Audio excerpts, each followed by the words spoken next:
감사합니다. 오늘 하나님께서 우리에게 주시는 말씀 에베소서 6장 12절에서 18절 말씀을 보겠습니다. 에베소서 6장 10절에서 18절까지 우리 한 절씩 교독하고 마지막 절 같이 읽겠습니다. 끝으로 너희가 주 안에서와 그 힘의 능력으로 강건하여지고 마귀의 관계를 능히 대적하기 위하여 하나님의 전신갑주를 입으라. 우리의 씨름은 혈과 육을 상대하는 것이 아니요 통치자들과 권세들과 이 어둠의 세상 주관자들과 하늘에 있는 악의 영들을 상대함이라. 그러므로 하나님의 전신갑주를 취하라. 이는 악한 날에 너희가 능히 대적하고 모든 일을 행한 후에 서기 위함이라. 그런즉 서서 진리로 너희 허리띠를 띠고 의의 호신경을 붙이고 평안의 복음이 준비한 것으로 신을 신고 모든 것 위에 믿음의 방패를 가지고 이로써 능히 악한 자의 모든 불화살을 소멸하고 구원의 투구와 성령의 검 곧 하나님의 말씀을 가지라. 같이 있습니다. 모든 기도와 간구를 하되 항상 성령 안에서 기도하고 이를 위하여 깨어 구하기를 항상 힘쓰며 여러 성도를 위하여 구하라. 아멘. 계속해서 지금 주일마다 나누고 있는 전신갑주, 하나님의 전신갑주에 대해서 오늘도 좀 이어서 보려고 합니다. 그래서 오늘은 에베소서 6장 10절에서 18절을 본문으로 하나님의 전신갑주, 네 번째 구원의 투구에 대해서 네 번째인데 사실 이 전신갑주로 따지면 다섯 번째입니다. 이제 총 6개인데요. 여섯 개 중에 이제 다섯 번째 우리가 전신갑주를 살펴보려고 해요. 그래서 오늘은 다섯 번째인 구원의 투구에 대해서 우리가 살펴보려고 하는데 이제 17절에 보면 이제 구원의 투구화라고 나와 있죠. 구원의 투구를 써야 돼요. 여러분 투구는 뭡니까? 투구. 뭐 쉽게 말하면 헬멧이죠. 헬멧. 투구. 우리 그림을 보면 헬멧을 말해요. 헬멧. 그래서 이 헬멧을 쓴다는 것은 뭐를 보호하는 거예요? 머리를 보호하는 거죠. 그럼 머리는 우리 몸에서 어떤 역할을 합니까? 가장 사실 중요한 역할을 한다고 볼 수가 있어요. 우리가 머리가 사실은 생명과도 직결되어 있죠. 우리가 자전거를 탈 때나 오토바이를 탈 때, 요즘엔 또 킥보드를 많이 타는데 전동 킥보드를 탈 때 꼭 쓰라는 것이 헬멧이에요. 제가 한 번은 이렇게 뉴스를 봤는데 이렇게 가다가 이제 그 킥보드인가를 타고 자전거였어요. 근데 자전거인데 이렇게 가다가 작은 거에 걸려서 미끄러져 넘어진 거예요. 근데 넘어졌는데 머리부터 부딪힌 겁니다. 그 자리에서 즉사했어요. 그러니까 이 머리가 생명과도 직결이 되어 있죠. 근데 생명뿐만 아니라 또 머리는 우리의 몸의 기능들이 제대로 이렇게 기능을 할 수 있도록 제어하는, 통제하는 역할을 하죠. 그래서 머리를 다쳤을 때 죽지 않더라도 머리를 심하게 당하면 어떻게 됩니까? 우리가 제대로 생각할 수 없고 볼 수 없고 말할 수 없고 움직일 수 없어요. 또 뭔가 이렇게 생각은 이렇게 몸은 사지는 멀쩡한데 또 머리를 다치면 바보가 될 수가 있어요. 그러니까 머리는 이토록 중요한 겁니다. 이러한 중요한 머리에 쓰는 이 머리를 보호하는 것이 투구인데 오늘 본문을 보면 이 영적인 이 투구는 구원의 투구라는 거예요. 구원의 투구. 그러면 이 구원의 투구라는 것은 우리가 신앙생활하는데 물론 생명과도 직결되지만 내가 제대로 신앙생활할 수 있도록 내가 바른 생각을 가지고 바른 믿음을 가지고 생각하며 신앙생활할 수 있도록 지켜주는 역할을 한다는 거죠. 이게 투구예요. 그런데 오늘 그 투구가 어떤 투구라고 얘기하고 있죠? 바로 구원의 투구라는 거예요. 구원으로 우리의 신앙을 보호해야 된다. 그럼 이 말은 곧 무엇을 말할까요? 바로 우리가 구원에 대해서 바른 진리 위에 정확하게 알고 있어야 된다는 겁니다. 바른 구원관을 가지고 있을 때 우리가 제대로 신앙생활할 수 있는 거예요. 그럼 이 말을 거꾸로 말하면 내가 바른 구원관을 가지고 있지 못하면 우리는 바르게 신앙생활할 수가 없어요. 이 구원관이 그래서 너무나도 중요한 거예요. 그러면 바른 구원관은 무엇일까요? 간단합니다. 여러분, 우리가 하나님께 구원받는 것. 내가 죄인인데 내가 이 죄 사함을 받고 구원받아서 우리의 생명이 끝나는 날 천국 갈 수 있고, 또 이 땅을 살아가면서도 구원받은 영혼으로 하나님과 함께하는 것, 이 구원, 이것은 전적으로 하나님의 은혜로 이루어진다는 거예요. 이게 바로 구원관입니다. 즉, 내 노력으로, 내 공로로 구원받는 게 아니에요. 내가 잘해서 구원받는 게 아니에요. 또 내가 잘못한다고 구원에서 떨어지는 것도 아닙니다, 사실. 구원은 다 전적인 하나님의 은혜로 이루어지는 거예요. 우리가 해야 할 일이 있다면 그것을 그저 믿음으로 받아들이는 거죠. 이게 바른 구원관입니다. 그래서 하나님의 은혜로 내가 구원받았습니다. 이것을 아는 사람이 바르게 신앙생활해요. 여러분, 우리가 잘 아는 나 같은 죄인 살리신 주은혜 놀라와. 어떤 노래죠? 나 같은 죄인 살리신 주은혜 놀라. 여기까지. 와는 너무 높아요. 여기까지. 이 찬송시를 지은 사람이 누굽니까? 바로 존 뉴턴이라는 사람이에요. 여러분, 존 뉴턴에 대해서 다 아시죠? 이 존 뉴턴이 이제 믿음의 가정에서 태어나요. 그런데 이제 엄마가 한 5살 정도에 일찍이 이제 세상을 떠나게 되고, 아버지가 이제 그 배의 선장이었는데 어려서부터 아버지를 따라 배를 타고 다니면서 그 선원들, 뱃사람들과 이렇게 지내면서 약간 이 사람이 좀 타락을 합니다. 방탕하게 살아요. 그래서 막 어려서부터 아주 방탕한 삶을 살게 되는데, 우여곡절 끝에 이제 아프리카 노예를 파는, 이제 이분이 이제 1700년대 사람인데요. 당시에 이제 노예 그 사고 파는 노예 제도가 아주 성행을 했죠. 그래서 아프리카에서 노예를 실어다가 이제 유럽에 파는 그 선장 역할을 해요. 근데 이 사람이 얼마나 잔인하고 무정하고 그러한 사람인지, 그 노예들이 배에서 죽으면 그냥 바다에 이렇게 던집니다. 그럼 뭐 상어떼들이 와서 뜯어 먹으면 와 좋다고 그냥 호탕하게 웃는 사람이에요. 그래서 그걸 보고 싶어서 살아있는 그 노예조차도 바다에 빠뜨리우는 사람, 이렇게 잔악한 사람이었어요. 근데 하루는 이 사람이 배를 타고 가다가 큰 풍랑을 만납니다.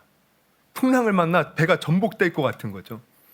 그때 이제 두려움, 이렇게 내가 죽으면 어떡하지, 두려움의 공포가 밀려오는 거야. 그러면서 그동안 외면했던 하나님을 찾기 시작하는 겁니다. 하나님, 우리 어머니가 어렸을 때, 내가 어렸을 때 우리 어머님이 믿었던 그 하나님 살아계시면 제발 저 좀 살려주세요. 제가 앞으로 똑바로 살겠습니다. 살려만 주시면. 근데 그렇게 한참을 기도하고 났는데 놀랍게 기도가 끝나자마자 풍랑이 잠잠해지고 무사히 이제 배가 항구에 도착할 수 있었죠. 그때부터 하나님이 정말 살아계시는가? 마음에 그 하나님을 생각하기 시작해요. 그리고 교회를 다니기 시작하고, 그래서 교회를 다니면서 말씀을 듣다가 결국 예수님을 믿게 됩니다. 예수님을 믿게 되는데 그 복음의 은혜를 깨달아요. 나는 정말 하나님 앞에 큰 죄를 지은 죄인인데 나 같은 자를 위하여 우리 하나님이 독생자 예수를 보내주시고, 예수님이 나 같은 죄인을 위해서 십자가 달려 죽으시고 나를 구원해 주셨구나. 이 은혜가 얼마나 큰지, 그가 그 은혜를 받고 과거의 모든 잘못된 삶을 청산하고, 그리고 목사가 되어서 이제 하나님을 섬기고 복음을 전한 자가 되는데, 그 은혜가 너무 커서 항상 이 감격에 젖어서 많은 찬송시를 써요. 그 중에 하나가 나 같은 죄인 살리신 주님의 은혜 놀라와입니다. 그리고 그는 일평생 입버릇처럼 늘 두 마디를 했다고 그래요. 다 기력이 세어 죽을 때에도 이 두 마디를 했대요. 나는 용서받지 못할 죄인입니다. 그런데 우리 주님이 나를 위해 죽으시고 나를 구원해 주셨습니다. 늘 이 감격에 젖어 사는 거야. 그럼 여러분 생각해 봐요. 여러분, 이 사람이 이토록 구원의 그 감격에 젖어 사는 이유가 무엇일까? 만약 이 사람이 자기의 공로로, 자기의 노력으로 구원을 받았다면 이토록 감격하지 않았을 거예요. 만약 이 사람이 자기가 착하게 살아서 하나님이 나를 구원해 줬지 이렇게 여겼다면 그렇게 구원의 은혜에 감격하지 않았을 거예요. 그런데 사람이 죄인이었을 때, 하나님을 부인하고 온갖 세상에서 방탕하며 살아갈 때, 먼저 예수님이 나를 위해 죽으시고 내가 그저 믿기만 했는데 이 죄를 용서해 주시고 나를 구원해 주신 그 전적인 하나님의 은혜를 아니까 그 은혜에 젖어서 평생에 감격하며 주님을 위하여 살게 되었다라는 거예요. 그러니까 우리의 구원은 이처럼 전적인 하나님의 은혜로 되어지는 겁니다. 이게 바로 바른 구원관이에요. 내가 구원받은 것, 내가 하나님의 자녀가 된 것, 나의 노력과 공로는 없어요. 오직 주님의 은혜로 말미암아 된 것입니다.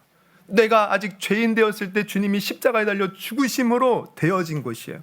또 나에게는 믿음도 없는데 주님이 믿음 주셔서 그 믿음으로 우리가 구원받은 것입니다.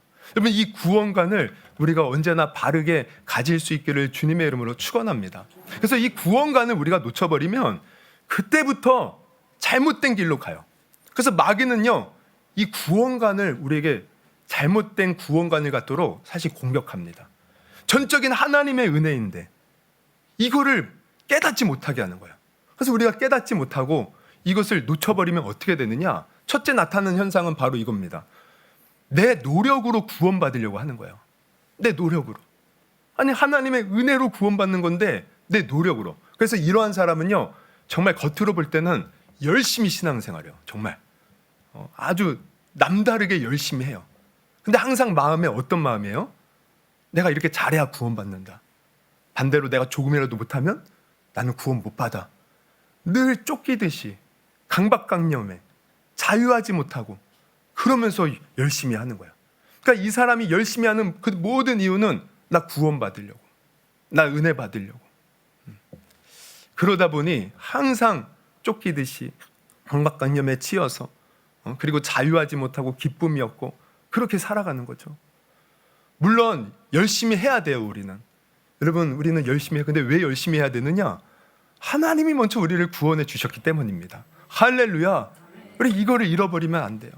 하나님이 나를 구원하셨기에 내가 열심히 하는 거지 내가 열심히 해서 구원받는 게 아니라는 거예요. 그러니까 제가 늘 이렇게 드는 예화 중에 하나인데, 우리 은혜 갚은 까치. 그러면 까치가 선비가 구렁이에 이렇게 칭칭 감겨서 죽어갈 때 그 은혜를 받았다고 까치가 자기 머리로 종을 쳐서 선비를 살려줘요. 왜 자기 목숨까지 바칩니까? 그 선비가 먼저 자기의 새끼를 살려주었다는 거예요. 먼저 선비가 은혜를 베풀었기 때문에 그 은혜에 감격해서 자기의 생명까지 바치더라는 거죠. 그러니까 우리 기독교 신앙은 바로 이겁니다. 다른 종교들은 가만히 보세요.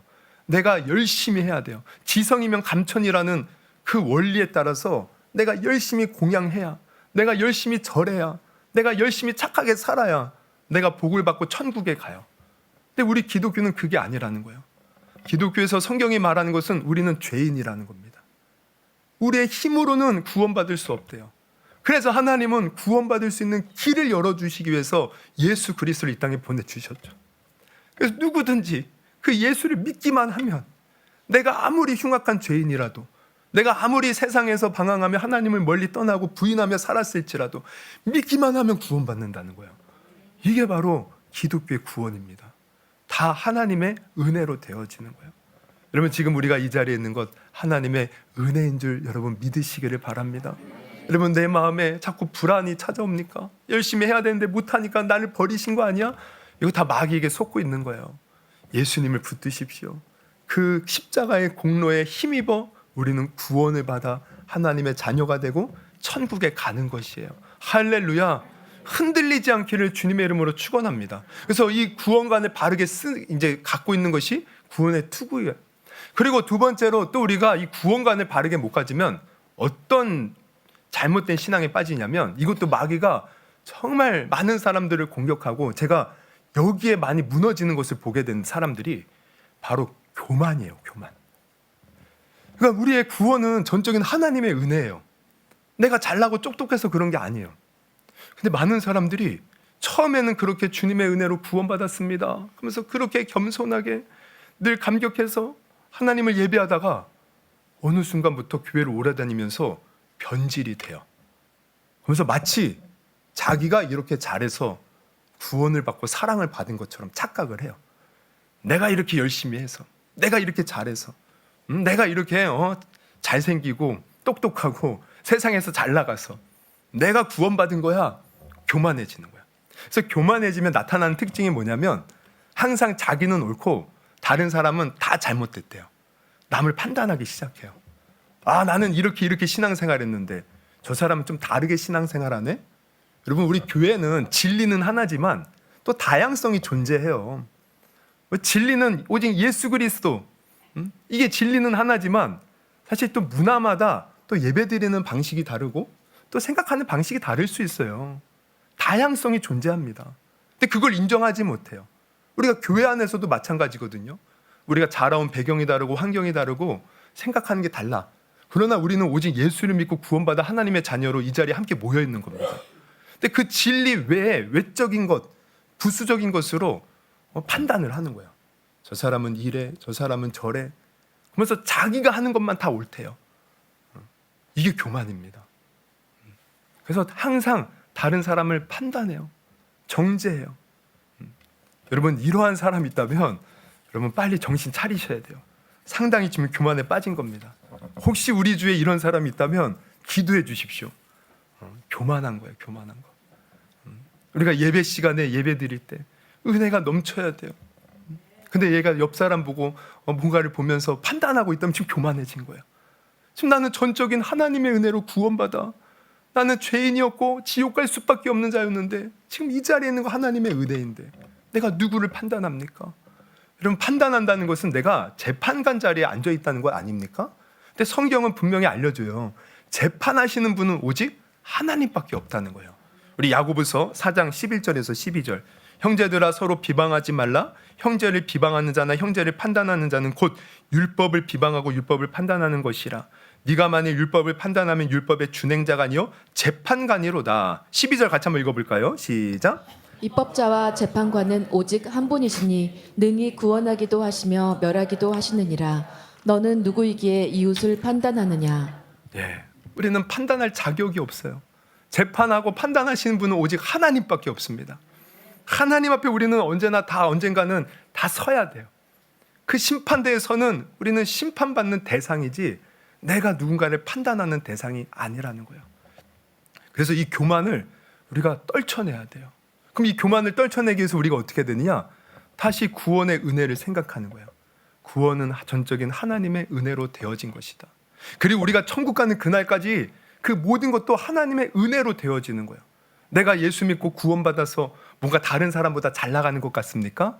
항상 기억하십시오. 하나님의 은혜입니다. 내가 건강한 것 하나님의 은혜예요. 내가 다른 사람보다 기도를 좀 잘합니까? 하나님의 은혜예요. 내가 뭐 다른 사람보다 전도를 잘합니까? 하나님의 은혜예요. 내가 뭔가 깨닫는 것이 빠른 것 같아요. 성경을 많이 알아요. 이것도 하나님의 은혜예요.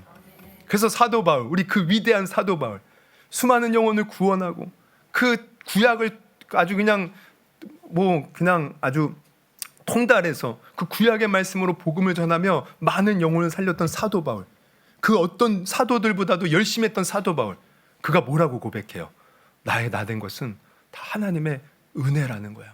우리 한번 같이 읽어볼까요? 고린도전서 15장 10절 같이 한번 읽어봅니다. 시작. 그러나 내가 나된 것은 하나님의 은혜로 된 것이니 내게 주신 그의 은혜가 헛되지 아니하여 내가 모든 사도보다 더 많이 수고하였으나 내가 한 것이 아니요 오직 나와 함께 하신 하나님의 은혜로라. 할렐루야. 여러분, 이 고백이 우리의 고백이 되기를 주님의 이름으로 축원합니다. 내가 뭔가 다른 사람보다 똑똑해 보여요? 내가 뭔가 잘 나가는 것 같아요? 항상 이 고백이 있어야 돼요. 나의 나된 것은 하나님의 은혜입니다. 맞습니다. 근데 다 하나님의 은혜로 우리가 사는 거예요. 이 세상 살아가는 모든 것이 다 하나님의 은혜예요. 성경은 우리에게 알려주는 이 세상을 누가 창조했느냐? 하나님이 창조했다는 거예요. 공기도, 물도, 대기도, 지구도, 우주도, 우리가 먹을 수 있는 이 땅의 소산물도, 모든 것이 다 하나님이 지어준 거예요.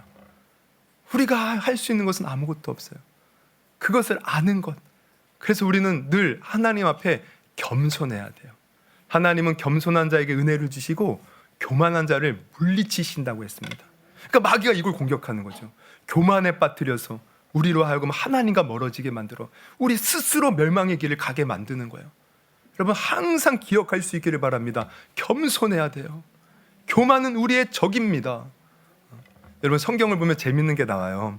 우리 이거는 넌센스 퀴즈입니다. 너무 심각하게 생각하지 마시고, 우리 성경에서 나오는 가장 나이가 어린 왕 누구입니까? 예전에 제가 성경 퀴즈 대회 할 때도 냈던 문제인데, 맞습니다. 느부갓네살. 느부갓네살. 우리 바벨론의 왕이었던 느부갓네살. 이 느부갓네살은 우리가 이제 이제 역대 상하도 나오고 역대 이제 그 열왕기 하, 역대 하 이제 나오는데 이제 그 유다가 마지막에 이제 멸망당할 때 그 유다를 포위하고 그 멸망시킨 왕이에요. 바벨론의 왕.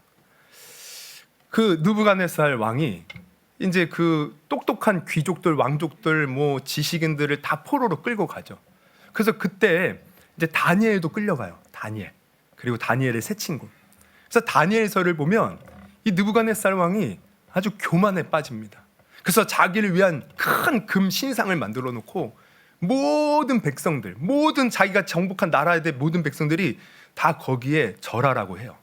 근데 이때 우리가 이제 다니엘 3장을 보면 이 다니엘의 세 친구들이 절하지 않아요. 걸립니다. 느부갓네살 왕이 화가 나서 불러요.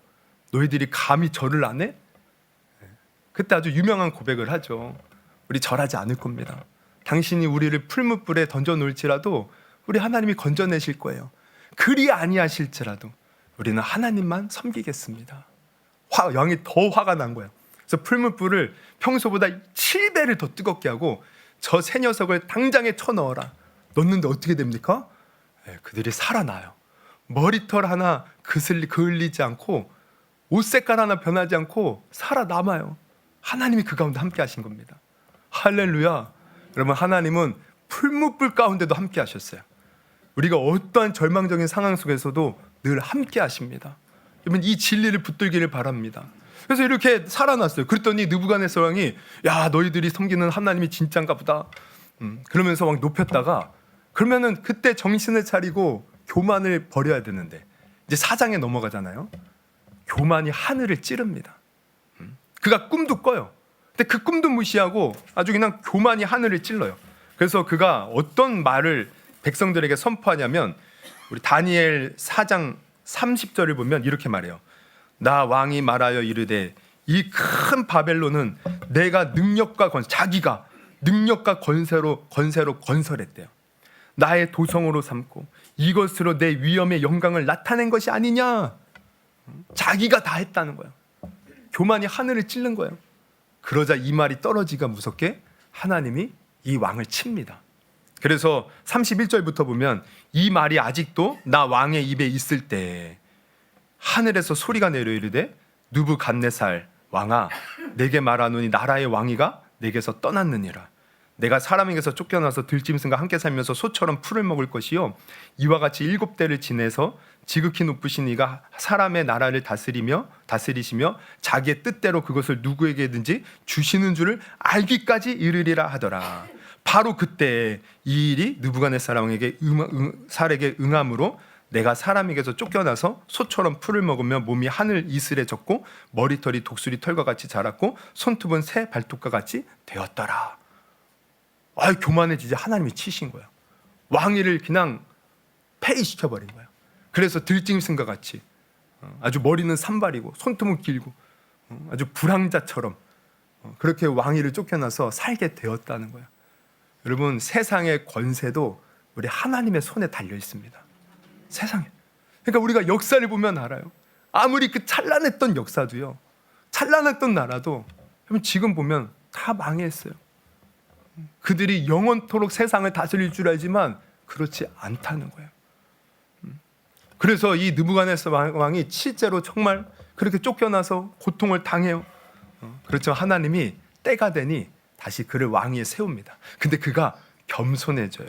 우리 35절부터 보면 땅의 모든 사람들을 없는 것 같이 여기시며 하늘의 군대에게든지 땅의 사람에게든지 그는 자기 뜻대로 행하시나니 그의 손을 금하든지 혹시 이르기를 내가 무엇을 하느냐고 할 자가 아무도 없도다. 그때 내 총명이 내게로 돌아왔고 또 내 나라의 영광에 대하여도 내 위엄과 광명이 내게 돌아왔고 또 나의 모사들과 관원들이 내게 찾아오니 내가 내 나라에서 다시 세움을 받고 또 지극한 위세가 내게 더하였느니라.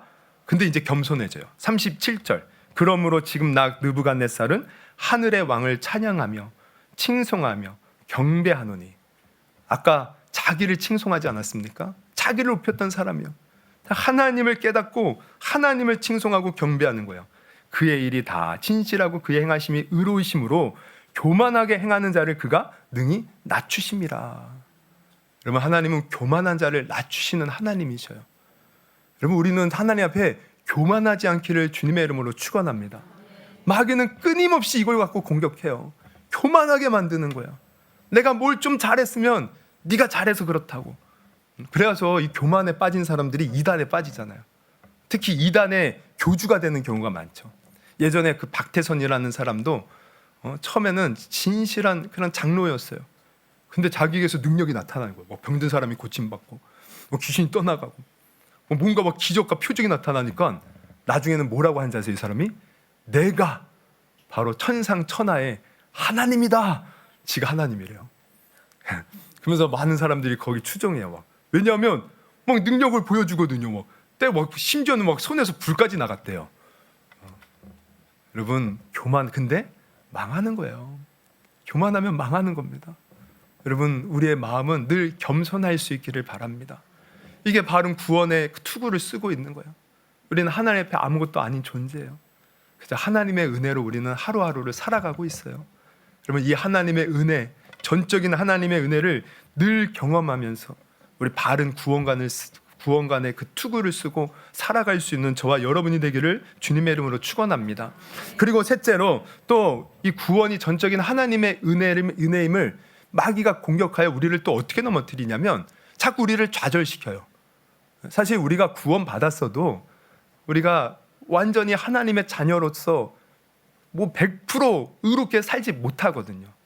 때로는 우리가 실수할 수 있고 넘어질 수 있고 또 예전에 버릇들이 나와서 또 하나님 앞에 우리가 잘못을 범할 수가 있어요. 근데 마귀는 이때 공격을 하는 거예요. 가봐라, 너 이 모양이지. 하나님은 너 같은 자를 사랑 안 해. 너를 버리셨어. 근데 이거 다 마귀가 거짓말로 우리를 속이고 있는 거예요. 하나님 우리를 절대 버리지 않습니다. 우리가 잘못 범했다고 해서 우리의 구원을 빼앗아가지 않아요. 하나님의 그 전적인 은혜라는 것은 내가 처음에 구원받았을 때뿐만 아니라 내가 천국 가는 그날까지도 하나님의 은혜로 우리는 천국의 길을 가고 있다는 거예요. 그래서 우리가 넘어질 때도 우리를 붙들어 주시고 우리를 다시 일으켜 세워주시는 분이 우리 하나님이십니다. 저도 여기에 많이 공격을 받았어요. 그래서 제일 크게 이제 공격을 받았을 때가 제가 예수 믿고 한 2년이 지났을 때입니다. 그때가 이제 신대원을 다닐 때인데 그때 방학이었어요. 방학이 집에 있는데 그렇게 제가 학교에 있을 때는 아침 새벽에 일어나서 새벽 기도하고 수업 듣고 또 기도하고 수업 듣고 근데 집에서 이제 몸이 게을러진 거예요. 기도를 못하고 뭔가 말씀을 못 보고 그냥 괜히 막 컴퓨터나 보면서 시간을 때우면서 점점 제 마음이 침체가 되었어요. 내가 왜 이렇지? 나 이런 자가 아닌데? 그래서 점점 마음이 침체가 되니까 제 마음이 어떤 마음이 드냐면 나는 안 되는가 보다. 내가 이렇게 지금 게으르게 사는데 하나님이 나를 버리시겠다. 근데 나중에는 나를 버린 것 같은 느낌이 드는 거예요. 기도를 하려고 해도 기도가 안 돼요. 예배를 그전에는 정말 예배와 한 번만 드려도 찬양 한 곡만 해도 눈물이 났는데 눈물이 안 나는 거예요. 하나님이 늘 내 안에 가까이 계셨는 것처럼 느껴졌는데 멀리 계시는 것 같아요. 완전히 침체가 되었어요. 그래서 나중에는 어떤 마음까지 드냐면 나는 주의 종을 가면 안 되겠다. 모든 것을 포기해야겠다. 난 다 끝났어. 나 같은 놈은 원래 안 되는 놈이야. 이런 마음이 드는 겁니다. 근데 그때 이제 제가 이제 그때 다니던 교회가 이제 큰 교회였는데 여름 겨울에 이제 집회가 있어요. 전 교인을 대상으로. 그러니까 유아 유치부부터 시작해서 주1학교 또 중고등부, 청년부, 뭐 장년부 다 나눠서 이제 집회가 쭉 연달아 있어요. 근데 제가 이제 청년부 이제 신학생이고 뭐 그러다 보니까 이제 청년의 리더를 맡고 있었는데 이제 청년의 집회를 가야 되는 거예요. 우리 제 이제 그 부원들과 함께. 근데 가기가 싫은 거예요. 하나님이 나를 버렸는데 무슨 의미가 있냐. 근데 안 가면 안 되죠. 책임감이 있으니. 그래서 이번만 마지막으로 갔다가 나는 이제 여기서 하나님을 제대로 다시 뜨겁게 못 느끼면 나는 다 포기해야겠다. 그래서 이제 갔습니다. 우리 부원들을 데리고 갔는데 정말 은혜를 못 받는 거예요. 첫날 이제 그때 3박 4일이거든요. 첫날도 은혜를 못 받고 이튿날도 은혜를 못 받고 세 번째 마지막 날도 은혜를 못 받았어요. 마지막 이제 4일째 오전입니다. 난 정말 절망이 찾아오더라고요. 역시 하나님이 나를 버리신 게 맞아. 난 다 끝났어. 이제 나는 이거 끝나면은 돌아가서 교회도 떠나고 신학교도 이제 자퇴를 하고 나는 다 이제 다시 그냥 세상으로 돌아가 살 거야. 이런 마음이었어요. 그리고 말씀이 끝나고 마지막 통성 기도를 하는데 너무 절망이잖아요. 다 끝났는데 어떻게 합니까? 근데 그 절망 속에 갑자기 제 마음에 드는 한 가지 말씀이 딱 떠오르는 거예요. 그 말씀이 뭐냐면 로마서 8장 32절 말씀입니다. 자기 아들을 아끼지 아니하시고 우리 모든 사람을 위하여 내주신 이가 어찌 그 아들과 함께 모든 것을 우리에게 주시지 아니하겠느냐. 이 말씀이 갑자기 떠올라요. 아들을 주신 하나님. 근데 그 하나님이 우리에게 그 아들까지 주셨는데 못 줄 게 뭐가 있느냐. 여러분, 하나님의 사랑은요, 아들을 내어준 사랑이에요. 여러분, 하나님의 사랑이 아들을 내어줬다는 것을 여러분 한번 감동을 느껴본 적 있으세요? 하나님이 직접 사실 우리를 위해서 죽으시면 되는데 아들을 주으셨다는 거예요. 근데 이게 사실 더 큰 사랑입니다. 여러분, 우리 부모를 생각해. 내가 엄마로서 내가 다른 사람 위해서 그래 내가 죽으면 죽었지. 사실 아들을 죽일 수는 없잖아요. 아들이 내 목숨보다 때로는 귀하잖아요. 내 자녀가. 우리 부모는 자녀의 목숨이 내 생명보다 귀해요. 그러니까 하나님은 그 아들을 내어줬다는 것은 결국 모든 것, 정말 하나님이 아낌없이 모든 걸 우리에게 줄 수 있는 걸 다 쏟아 부으셨다는 거야. 그런 하나님이 우리에게 못 줄 것이 뭐가 있겠느냐. 이 말씀이 확 내게 떠오르는데, 그렇지, 하나님이 이미 내가 죄인 되었을 때 구원해 주셨는데 내가 이렇게 넘어지고 쓰러졌다고 쉽게 나를 버리실 분이 아니지, 이게 깨달아지는 거예요. 근데 그때 제 마음에 큰 울림이 있어요. 감동이. 아들아, 맞다. 네가 죄인 되었을 때 너를 구원해 주고 내가 이렇게 십자가의 고통으로 너를 구원해 주었는데 너가 작은 실수에, 너의 작은 게으름에 내가 너를 그렇게 쉽게 버리겠니? 나 너 안 버렸다. 여전히 지금 너와 함께한다. 아들아, 힘내라. 와, 그때 다시 한번 하나님의 사랑을 깨달았어요. 하나님은 내가 작은 실수에 나를 쉽게 버리시는 분이 아니시구나. 나 스스로 혼자 마귀에게 속아서 하나님 나 버리셨어 이랬지, 하나님은 그러지 않으셨더라고요. 여러분, 이 진리를 분명히 깨닫기를 주님의 이름으로 축원합니다. 그러니까 이 구원은 바로 그런 거예요. 하나님이 아들을 내어주셔서 우리를 구원하셨고, 우리가 천국 가는 그날까지 우리를 책임져 주는 것이 하나님의 구원입니다. 나는 실수했고 넘어질 수 있어요. 그러나 성령님이 우리에게 넘어졌을 때 일어날 수 있는 힘을 주셔요.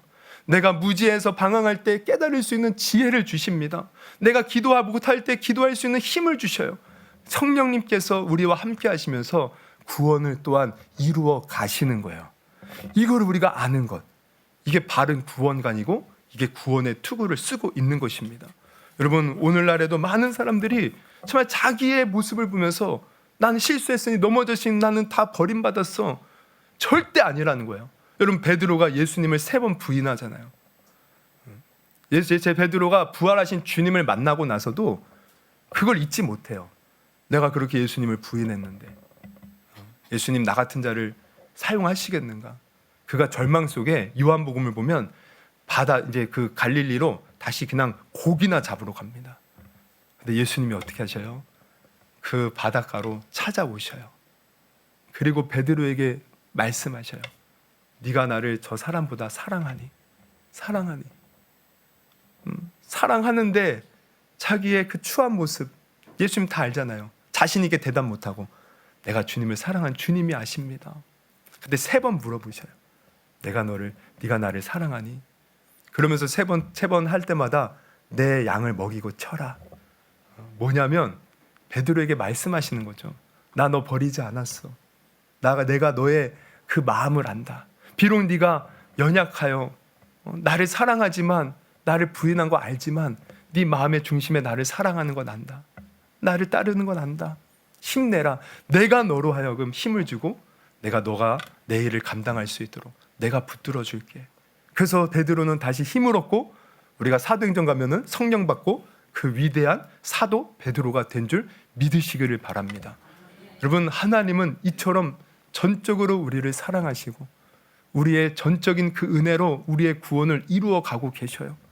이것을 우리가 깨닫고 알고 늘 이것을 붙들고 살아가는 것, 이게 바로 구원의 투구를 쓰고 있는 것입니다. 여러분, 우리의 삶 속에 때로는 실패를 경험할 때 있죠. 주님을 믿는데 안 될 때가 있어요. 또 내 마음이 찢어지게 아플 때도 있어요. 또 내 마음이 힘들고 괴로울 때도 있어요. 이거는 우리가 항상 기억해야 돼요. 마귀의 역사라는 거예요. 하나님은 그 속에서 우리를 건져주기를 원하셔요. 하나님은 그 가운데서도 우리와 함께 하셔서 전화 위복, 그 화를 복으로 바꿔주시는 분이십니다. 여러분, 그 하나님을 언제나 우리가 붙들 수 있기를 바랍니다. 이게 바로 구원의 투구를 쓰는 것이에요. 마귀는 끊임없이 우리를 공격하지만 여러분, 평생에 이 구원의 투구를 쓰시고 믿음으로 승리하며 살아가는 우리 모두가 되기를 주님의 이름으로 축원합니다. 할렐루야. 우리 한번 오늘 들은 말씀 놓고 우리가 기도했으면 좋겠어요. 우리 한번 다시 한번 우리 기도하실 때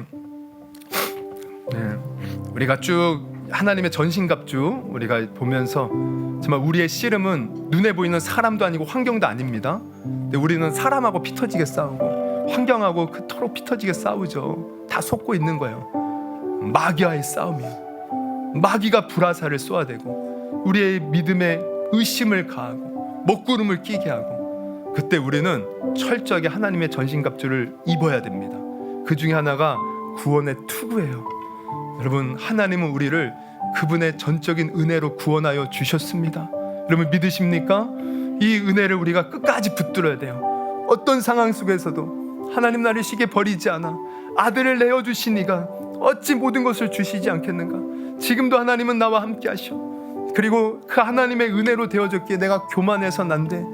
우리 그 마음을 가져야 돼요. 그래서 한번 나를 돌아보면서 우리가 교만한 마음이 있었던 사람은 회개하며 겸손의 마음 달라고, 또 좌절의 마음이 있었던 사람은 우리 하나님 붙들어 주시니 그 하나님을 기억하며 새 힘을 달라고 기도하시고, 또 내 힘으로 뭔가 막 하려고 몸부리쳤던 사람, 여러분 자유하십시오. 하나님이 전적인 은혜로 우리는 믿음으로 구원받습니다.